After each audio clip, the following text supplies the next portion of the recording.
Buen día, estudiantes de grado décimo del Colegio Los Naranjos. Les doy la bienvenida a este nuevo video tutorial en el que vamos a trabajar ya esta parte final de nuestro proceso temático y también de nuestro proceso de desarrollo de habilidades en este cuarto periodo. Entonces, para iniciar, me gustaría quizás nuevamente retomar esa habilidad que se está buscando desarrollar durante este periodo, que es el proceso de conceptualización y categorización desde las ciencias sociales. Cuando hablamos de concepto, chicos, estamos hablando de esa idea, esa representación mental que nosotros los seres humanos hacemos de un objeto, una situación o una experiencia. Entonces, para poner el ejemplo, eh, cuando hablamos de la globalización, ¿cierto? El concepto de globalización, estamos refiriéndonos a una situación de cambio que la sociedad vivió cuando comenzamos a interconectarnos, a estar interconectados y cuando comenzamos a usar de forma masiva todas estas redes de comunicación que nos permitieron estar de forma simultánea en cualquier parte del mundo. ¿Sí?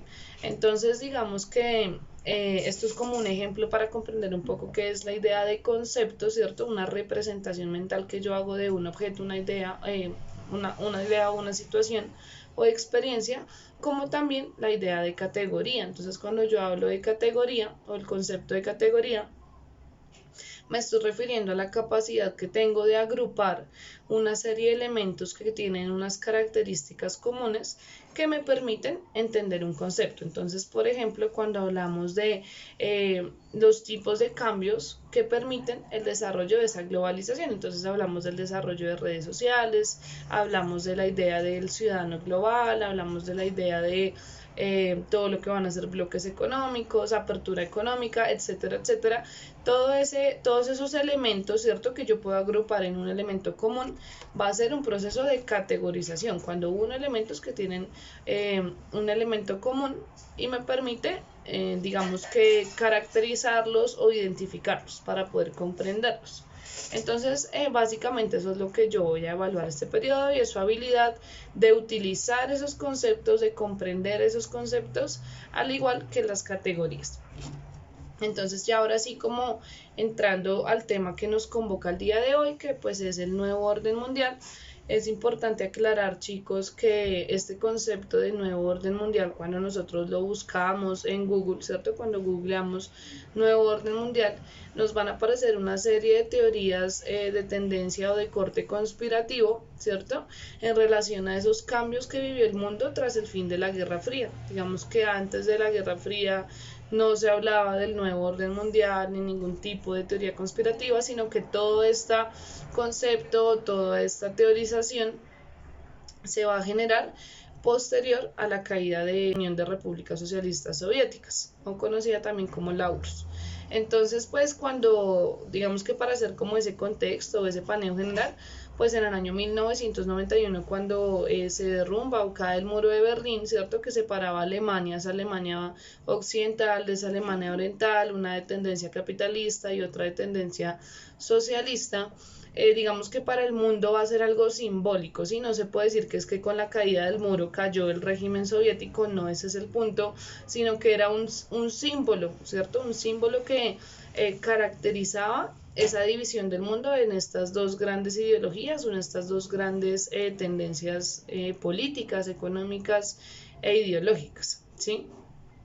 Cuando este muro cae es una forma de simbolizar esa pérdida de poder, esa pérdida, digamos que de legitimidad un poco que la Unión Soviética había conseguido y que pues de la cual le va a ser muy difícil recuperarse, razón por la cual pues posteriormente se va a desintegrar. ¿Sí? Entonces, cuando la Unión Soviética se desintegra como un bloque completo, ¿verdad? Que tenía una hegemonía bastante fuerte, principalmente en Europa, algunos países de Asia y algunos referentes latinoamericanos, como lo va a hacer Cuba, pues digamos que esta pérdida o esta desintegración de este bloque va a ser como la apertura, ¿cierto? De un campo abierto de acción para Estados Unidos extender, digamos que su influencia a otros países en el mundo. Entonces, esa primera característica a nivel político o digamos geopolítico, cuando decimos geopolítico es la relación que existe entre la geografía y la política, donde se manifiestan algunas relaciones de poder va a ser esa hegemonía estadounidense en ese plano internacional. Cuando hablo de hegemonía, chicos, como concepto es la forma en que yo busco representar, ¿cierto? Un acaparamiento que va a tener Estados Unidos sobre otros países en términos políticos, económicos, sociales y culturales. En algunos términos también a veces podríamos decir militares, porque Estados Unidos va a comenzar a apoyar o a incentivar ciertos bandos en ciertos conflictos para garantizar la alianza de estos países a su proyecto, digamos que personal. Entonces, en esa hegemonía estadounidense, que como vuelvo y repito, es ese proceso de acaparamiento, digamos que a nivel político, pues vamos a tener una serie de alianzas con los gobiernos de distintos países, por lo tanto, Estados Unidos va a promover y va a apoyar de distintas maneras la imposición de esos tipos de gobiernos para lograr, digamos que las alianzas que necesitaba para generar esa hegemonía mundial.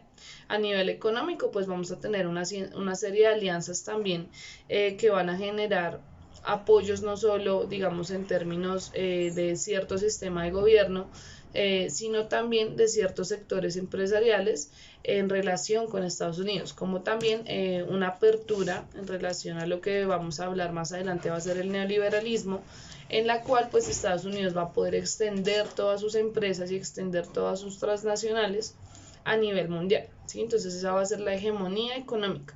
Ahí es donde se va a vivir todo este proceso de dolarización del mundo, en el cual pues la divisa, ¿cierto?, el dólar se va a convertir en ese referente de cambio para todos los países.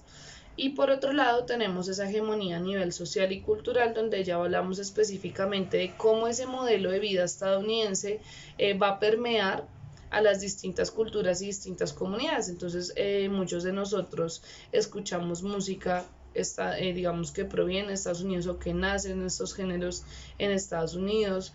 Vamos a tener modelos estéticos, ¿cierto?, muy similares a los que Estados Unidos va a promocionar a través de toda su industria del entretenimiento. Entonces nosotros vemos como algunos de los principales premios de música, de películas y demás se encuentran y nacen en Estados Unidos, como también los estereotipos de lo que es, digamos, la belleza o la estética humana.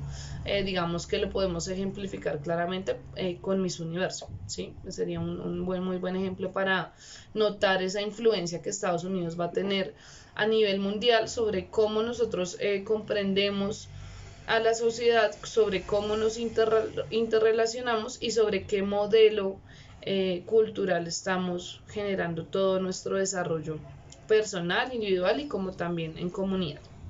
Entonces, eso en cuanto a la hegemonía estadounidense, que va a ser esa primera característica de lo que se va a conocer como el nuevo orden mundial.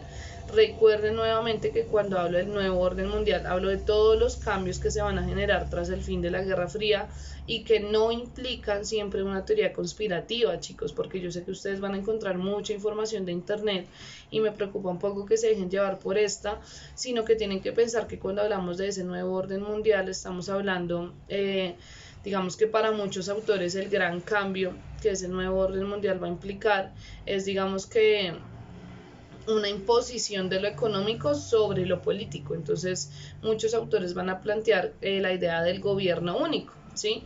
¿Qué es esa idea del gobierno único? Que ya no va a ser importante como tal la ideología, sino lo que más va a ser predominante van a ser las alianzas o tu estatus económico. Entonces se habla de gran consorcio de empresas, ¿cierto? Este gran grupo de empresas que realmente van a ser digamos, propiedad o van a ser dueñas unas muy pocas familias a nivel mundial que van a manejar toda la dinámica internacional. Entonces, digamos que dentro de ese nuevo orden mundial, otra de las características, además de la hegemonía de Estados Unidos, es que se va a, digamos que a caracterizar porque ese poder económico se va a imponer sobre el poder político. Entonces, alguna de las principales críticas que se hace a este nuevo contexto que estamos viviendo a partir de 1991 es que hoy en día no ponen a los gobernantes en el poder los pueblos, sino que quienes están poniendo a los gobernantes en el poder son las empresas. ¿Quién está apoyando las campañas de cada uno de los gobiernos? Y digamos por qué resulta ganador uno u otro candidato, que muchas veces está respaldado por ciertos sectores empresariales. Entonces, esos sectores que apoyan y ponen a esta persona en el gobierno son quienes realmente están incidiendo en el desarrollo político de los países. Ya no es un gobierno basado en las ideas, ¿cierto? En nuestras posturas ideológicas, como lo veíamos que sí era muy claro en la Guerra Fría, sino que ya hablamos en poner a la persona que nos interesa en el poder de acuerdo a nuestros intereses económicos, ¿sí?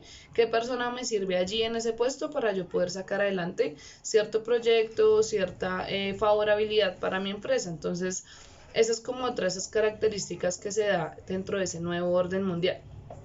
En términos económicos, bueno, también vamos a hablar un poco de la imposición ya total de lo que va a ser el neoliberalismo. Ese es otro concepto importante que quiero que tengan claro.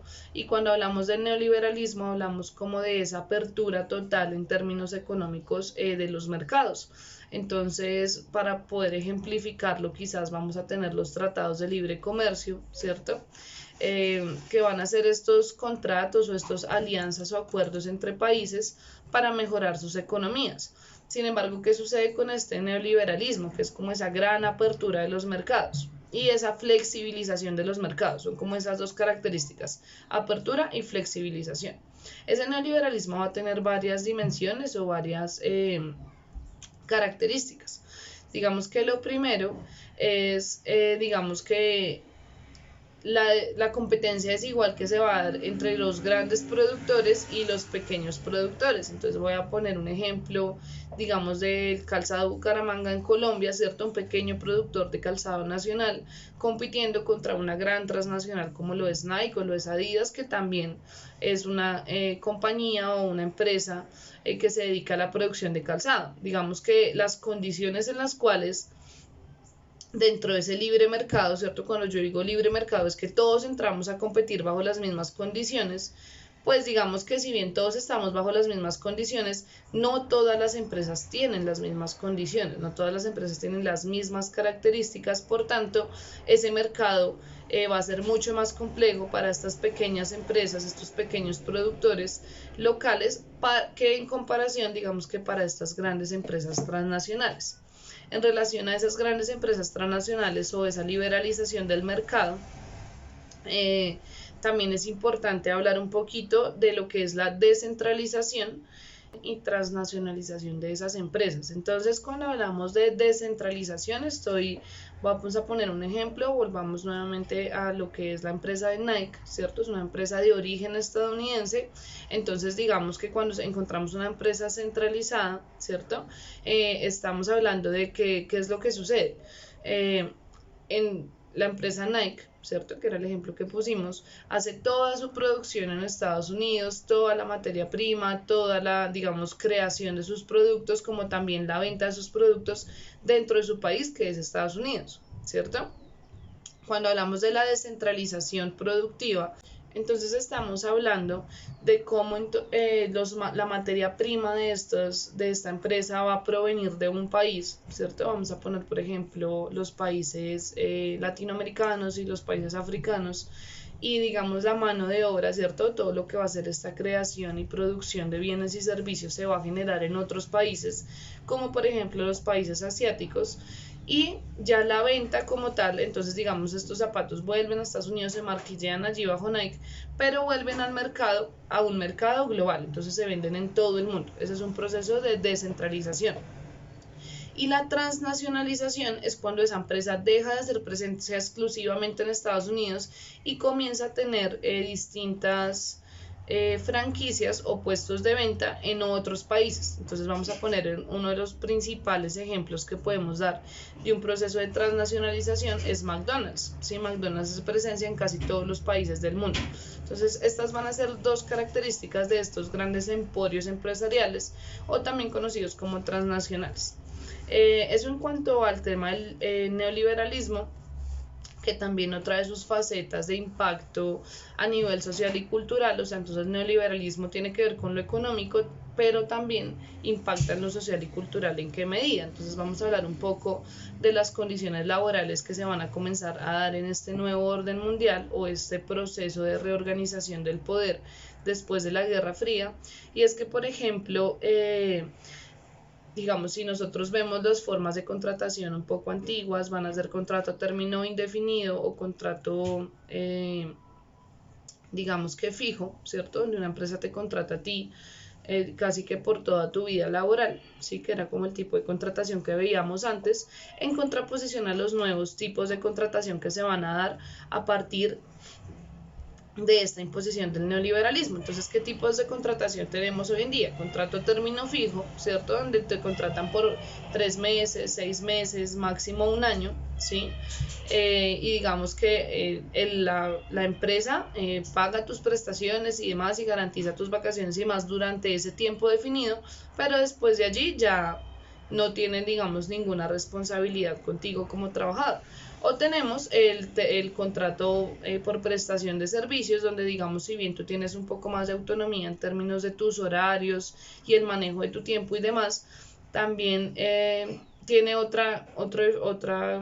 digamos, otro punto de la balanza, va a ser el hecho de que vas a ser tú como trabajador quien se responsabilice de tus pagos, digamos, a las prestaciones sociales de salud, como lo es salud y pensión, valga la redundancia, como también el hecho de que al ser un contrato por prestación de servicios, independientemente de cualquier calamidad o situación de enfermedad o situación personal que tú vivas, tienes que cumplir con ese servicio en la fecha límite señalada, ¿sí? Entonces, esas son como esas características. En cuanto a esa flexibilización de mercado laboral que genera el neoliberalismo, que hoy en día, digamos, está en debate porque se pretende también generar aún más allá una nueva forma de contratación que sea por horas.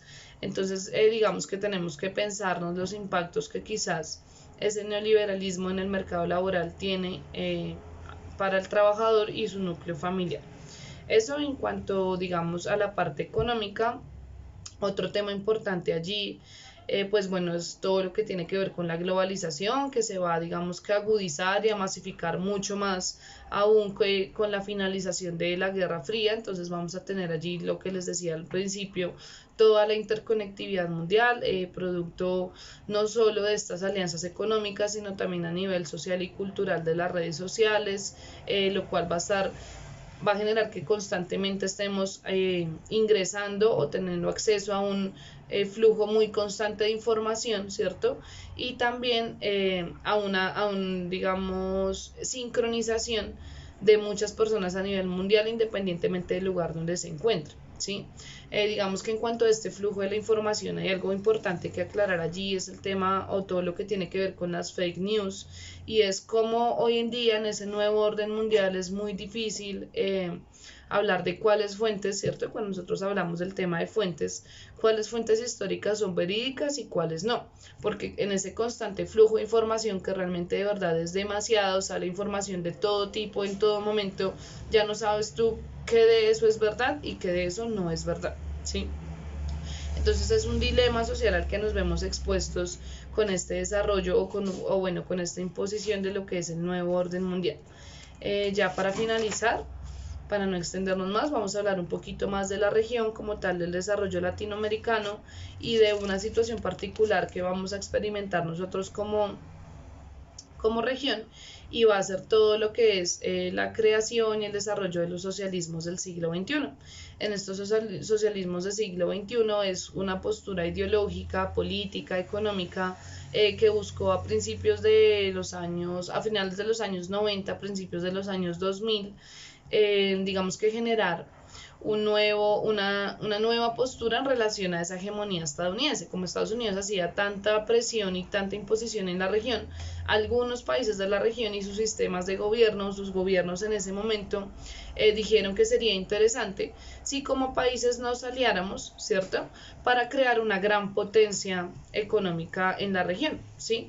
A eso se le conoció como el socialismo del siglo XXI, donde los países latinoamericanos querían zafarse un poco de esa imposición de la hegemonía estadounidense y crear, digamos que una dinámica más regional que permitiera superar las desigualdades, digamos, superar la competencia desigual que estaban viviendo los pequeños productores de la región en cada uno de estos países, como también, digamos, resaltar y mirar cómo se podía potenciar las características multiculturales y multiétnicas que tenía nuestra región.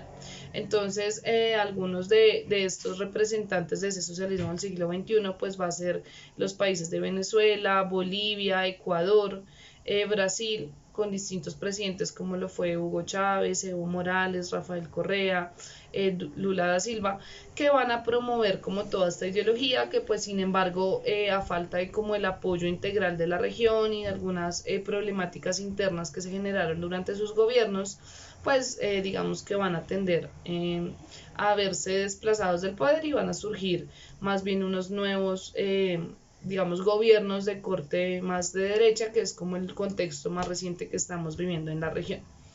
También me gustaría hacer una pequeña aclaración ahí, yo sé que me extendí un poquito en el video, pero es importante a nivel económico, es todo el surgimiento de nuevas potencias, ¿cierto? Recuerden que en la Guerra Fría teníamos solamente, exclusivamente dos potencias, la URSS y Estados Unidos.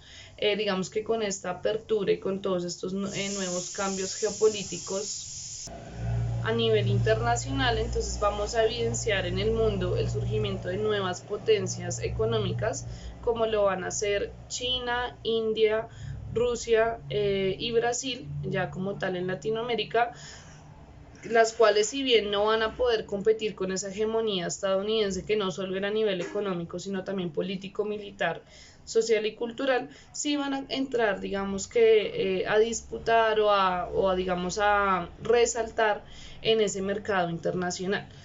Ya hoy en día, en ese paneo más reciente que podemos dar, pues vemos como China, ¿cierto? Ya está dando como esa lucha o como esa competencia más allá de lo económico con Estados Unidos, y pues es como todo ese proceso de guerra económica y digamos de ese conflicto que se está evidenciando existe entre China y esta potencia que ha tenido por varios años la hegemonía a nivel mundial.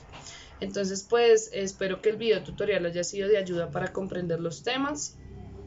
Nos veremos próximamente en nuestros encuentros virtuales y espero que les vaya supremamente bien con la realización de su taller evaluable. Les envío un abrazo muy grande, espero verlos pronto y que todos se encuentren muy bien en casa. Muchas bendiciones.